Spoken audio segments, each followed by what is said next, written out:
And I'm back. Something in my beard? No. A bit grey hair, maybe. Right. Hello world, hello YouTube land. This guy in this comic book, right, is the most pathetic comic book character that I've ever come across in my entire experience of reading comic books, which stretches back to about 1978. This guy called Peter. The guy here. Right. One thing you got to watch out for in comic books, right, is I know you're trying to appeal to your reader, right? The main protagonist in the story is supposed to be the reader, and what you do is you put that reader into wonderful, bizarre, circumstances and situations that don't actually happen in the real world. Now, someone like is the 80s guy with the ridiculous hair, Neil Gaiman. That's what he does in his comic books. He gives you the illusion that your life is pretty crappy and pretty mundane, but there just might be a door that you walk through one day, and a whole new world will reveal itself.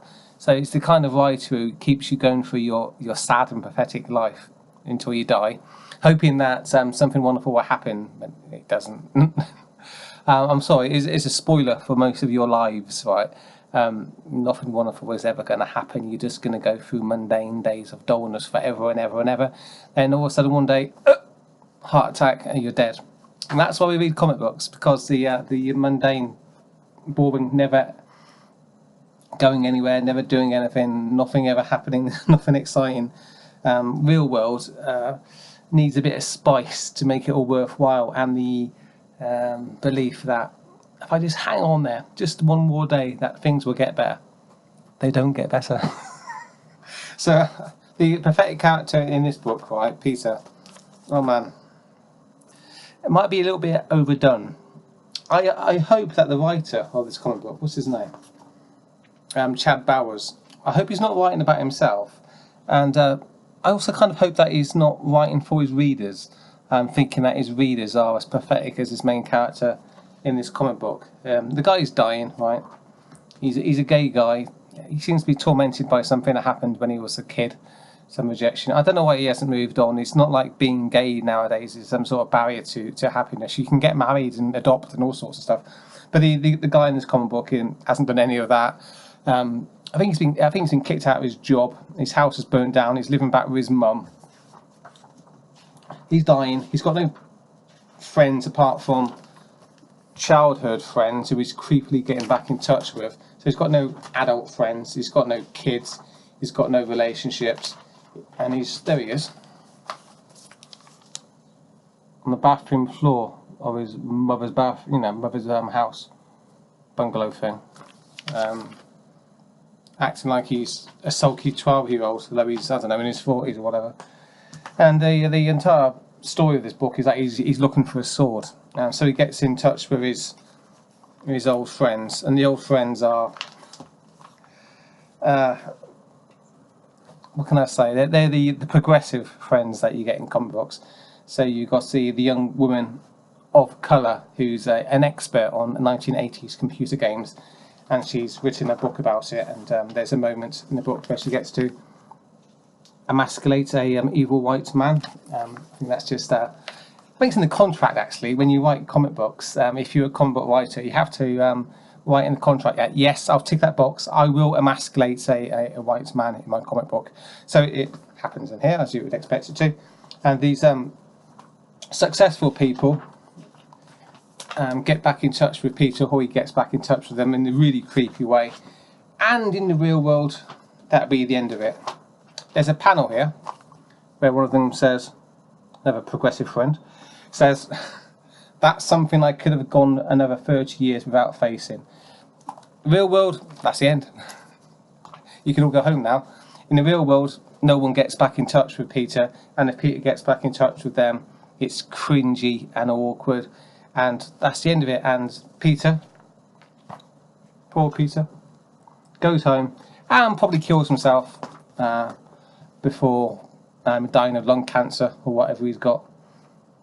Or there's a guy in the UK a couple of days ago who spent a few years getting drunk and just doing nothing with his life. And he decided to run over some Muslim fellows in London a couple of days ago to make a big name for himself. But what it really was, as far as I can see, was a suicide attempt. I think he was even shouting, kill me, when he was on the floor. So he wanted to die because his life completely and utterly sucks. Guess he was hoping for a Neil Gaiman door to open sometime. No doors. No. So yeah, he decided to, rather than kill himself anonymously, he decided to kill himself in a big blaze of glory. But now he's just going to go to prison for the next 20 odd years and be even more miserable than he is already, which is kind of what he deserves anyway. Anyway, back to the comic book then. The moments when the book should end, it doesn't end, because this is a fantasy comic book and you have to have the door. And there's the door. A guy coming into his life saying, you are more important than you think you are, and this quest is bigger than you think it is. And it's just a door. It's just a door on a mundane life. And so it continues into issue number 2. Oh, this is issue number 1 actually. I think it was an issue number 0 I was reading before. So yeah, it kind of does what a comic book should do. Offers hope for people who have got pathetic lives. So, here's the question. Do I like the comic book? And if I do like the comic book, does that mean that I have a pathetic life?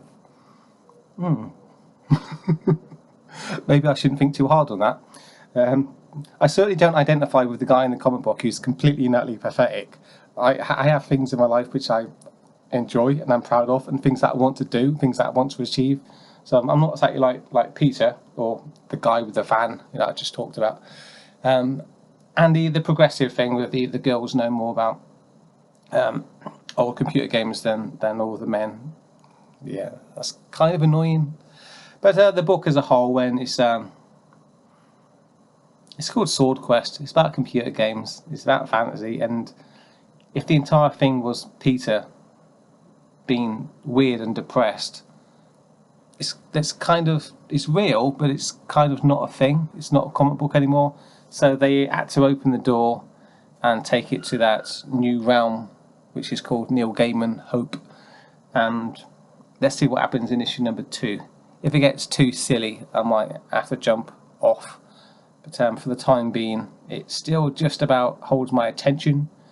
And I'd give it a 7 out of 10. Because it's a well-constructed comic book. At the beginning of the book, it introduces the door, and at the end of the book, the door is opened, and you see what's behind that door. So yeah, good writing.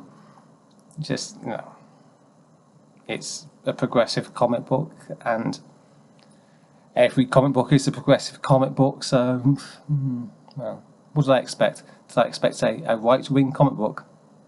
No, I did not expect that.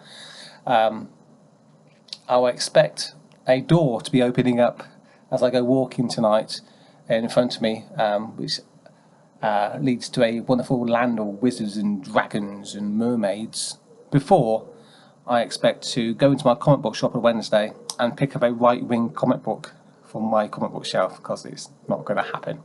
Okay, so thanks for checking out my video, and don't debate the silly hat, and I'll catch you all later. See ya.